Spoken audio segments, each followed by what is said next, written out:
Good morning, gang. David Gupple, Thinker Farmer here. It's what is today's date? 2 days before Valentine's Day, February 12th, 2025. We got 5-6 inches of snow. Really light and fluffy stuff last night. Actually, it started yesterday afternoon. And the stalkers are here in the dairy barn field.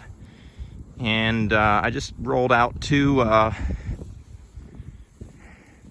4-foot bales for them, and went ahead and used the tractor bucket and kind of bladed it and packed the snow down. It really didn't plow it all that well because it's a straight blade, so it kind of balls up in front of the bucket, but still got to push some of it out of the way, and also just kind of pack it down so that when the animals come to eat on it or step on it, hopefully they don't punch through the hay and bury it in the snow.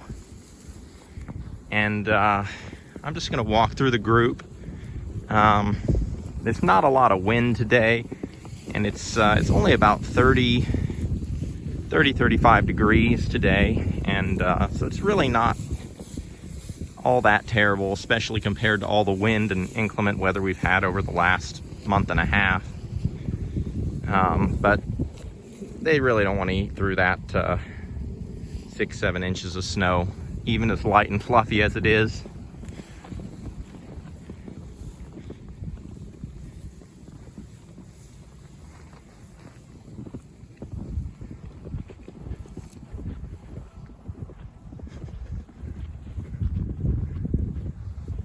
Right now, nobody's grumbling and complaining, so that's always a good sign.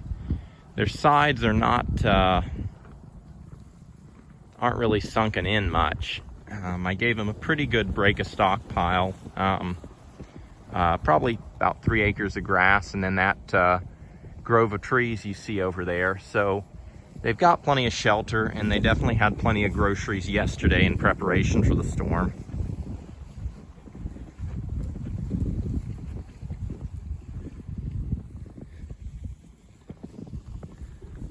That one lost its ear tag. It's looking pretty well though overall.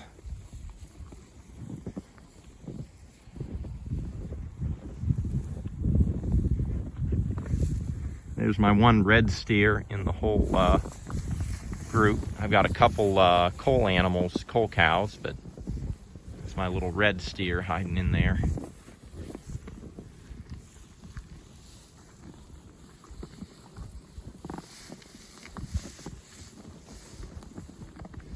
We're going to get sleet tonight, so we really don't want to put out more than they're going to eat today.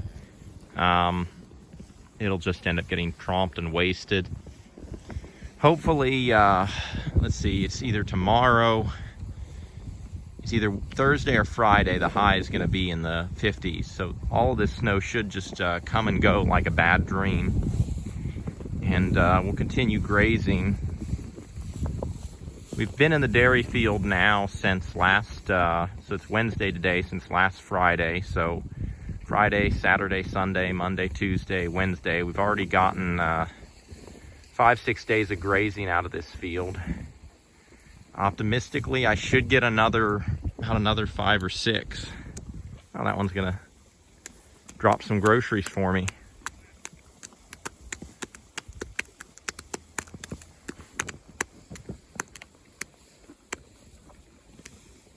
That's a pretty good looking cow pie right there. I'm not trying to be gross, y'all. But for me, especially with everything covered with snow right now, it's hard to tell what they ate and what they left. That's how I know if they're how their rumen is performing on the forage they're on, which that's not how they're performing on this hay because they're just eating this, but the grass they got yesterday, that's how they're performing, which is that's a good looking cow pie overall. It isn't stacking up. It's not runny.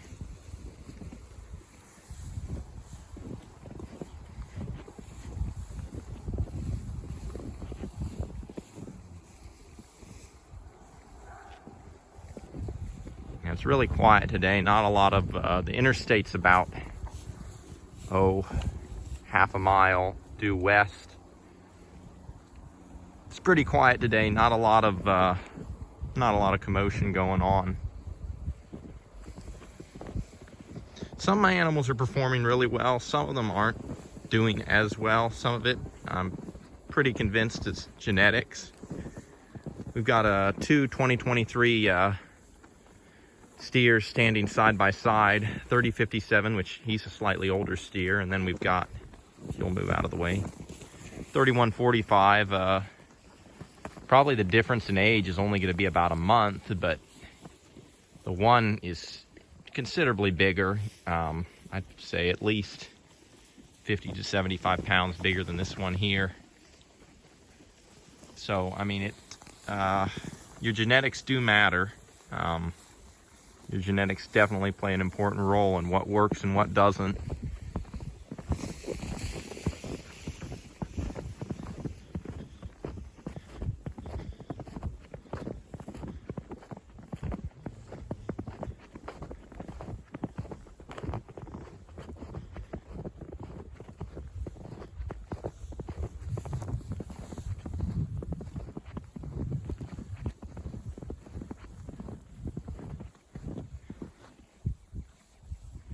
I don't know if y'all can hear the sound of the animals chewing on their hay or not, but they're munching on it. They're not running around, so they're pretty content with what they found.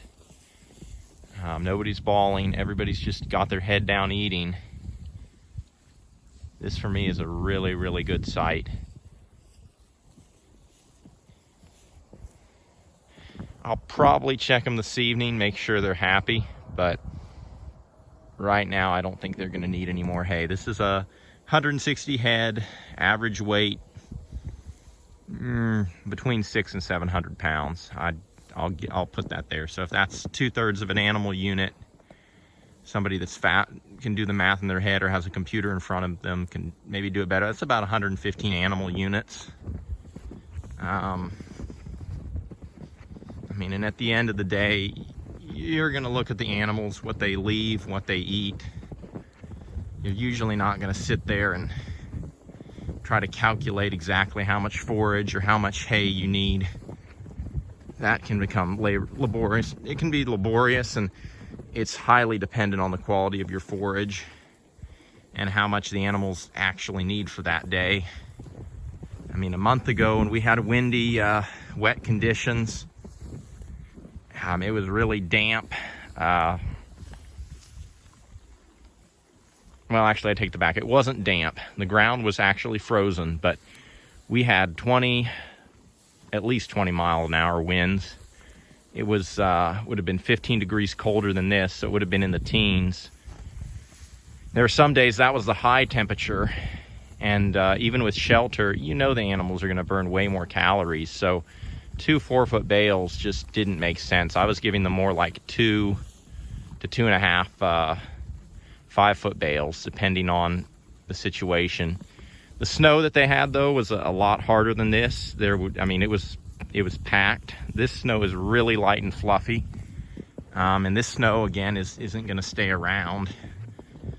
Whereas that snow lasted, 2 weeks, and it got hard and packed, and actually became even more difficult for the animals to push through with their noses to graze. So in that situation, if you're rationing your hay on a day-to-day basis, your hay needs can be just vastly different. And I don't know a calculator that can exactly compute how much the animal's needs are greater, based on your temperature. So you're more just going to eyeball it at that point. And if you feed a little extra, that's okay. You can waste a little hay right now. You don't really want an animal to get sick.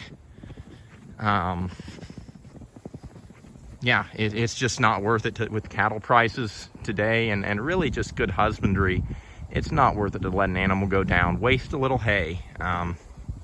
If you've planned ahead, you should have some hay extra hay built into your call it your grazing savings account, so you can get through any kind of storm that you're going through. Anyway, with that, gang, blessings for the journey. Keep it real.